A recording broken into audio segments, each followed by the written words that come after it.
Ah, friend. As the son of a sailor, I went out on the sea for adventure. What comes next? Expanding the view of the captain and crew like a man just released from indenture. Now, looking outside, you might say, you know what? Jimmy Buffett is not in Minnesota this year. In fact, it's very true, very likely you might go outside and say, you know what? This looks an awful lot like the spring that never really got here and then just decided to stay. I don't know if you saw yesterday, it actually did warm up a little bit, and it actually got to be a little bit nicer. But like Jimmy Buffett always says, always take life with a grain of salt. Slice of lemon and a little tequila doesn't hurt. But reality is that we get busy in life.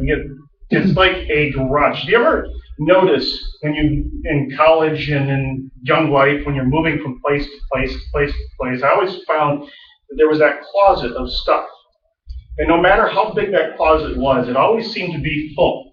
And you move to a larger place, and then it's like, okay, well now I've got the larger closet. Maybe it's a garage. And then when you go to move out of there, it's like, okay, well, this is full. How did this happen? And it's the mantra of life that no matter where you go, it's endemic that your life will fill that empty void, that empty space with something. Now, I used to have hobbies. I used to do all kinds of things like golf. Anyone like golfing? You should go out and get a foursome and go out. How many people used to like golf and haven't had time? Yeah, it'd be nice to get out and play. What about sailing? I used to sail. I used to do racing out on Lake Minnetonka. Every Thursday they have this thing where these guys go out and they take their sailboats and they go tearing across lakes. And it's a lot of fun. And I spent a couple of years doing this with my manager, who's also one of my best friends. He's now working somewhere downtown, but we used to go out every Thursday, and it was the thing that we would do. And we would sail his J-24, which, if you know what sailboats, a J-24 is a real boat. It's a real fast boat. You cannot sail this boat with just two people. You need a crew of at least 4 to 6. The reason why you need a crew of 4 to 6 is because you have someone who's pulling the lines, you got someone who's steering, you got someone who's watching the wind, you got what we call the deck monkey up in front moving the stuff back and forth, and you've got all of the different things that have to happen. And if you're into racing sailboats, you might also know that they're pretty intense. They really do like to win. And winning is one of those things that you spend a lot of time trying to figure out how can we work together to make that happen. Now, over the time that we were sailing, we did okay. I mean, we had some races where we finished in the top 3 or, but a lot of them, became this, just kind of float and whatever kind of thing where you just get done. Well, we had the opportunity to go out and on a Tuesday or a Saturday and have a chance to just go sail, just the crew, and have some fun and just see what we could do to actually improve our performance. And one of the people at Best Buy where I was working, his executive vice president had on his crew a guy who was a coach from J World down in Key West, where they do nothing but sail.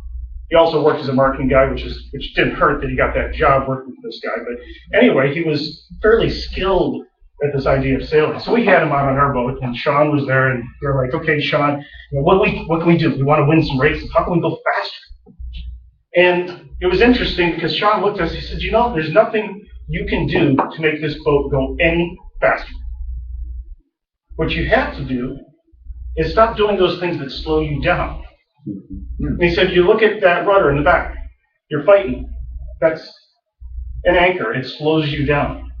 And what you want to do on a sailboat is you want to stop doing all those things. He's looking up at the sail. I mean, you've got the certain speed, you got the wind, you got the water, you got the hull length.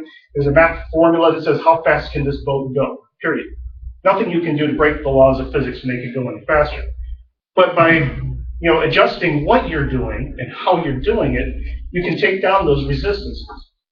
And we're like, well, yeah, right, sure, okay. He's like, here, you guys over here, the ballast. I was ballast 1 or ballast 2, I don't know, depending on how you look at it. But I was, sitting, and he's like, well, just move forward a little bit. And so What he did was he took the tiller and he took a rope and he just tied it up. And he said, we're just going to sail around the lake today without the tiller, without the rudder in the back.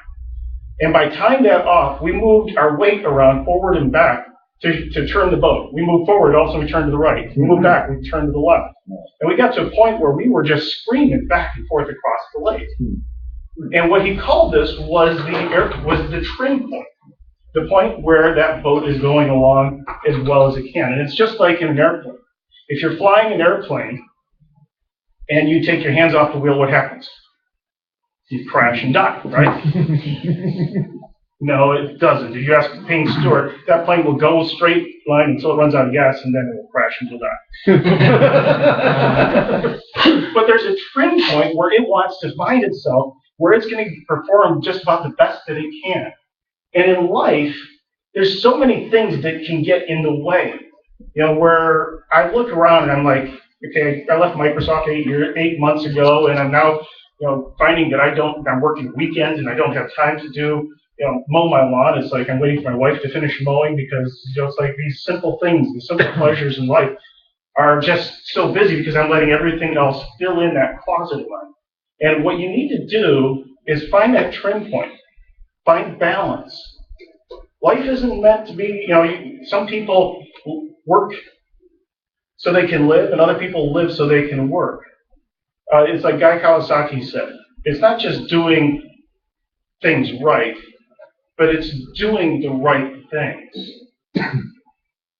So, fellow Toastmasters, when you look at what you're doing, nostalgia isn't what it used to be, but reality is all about trying to find what it is that you want to do. Get a picture, have some fun, but make life, it's a journey. It's not a destination, and enjoy the journey. Mr. Toast.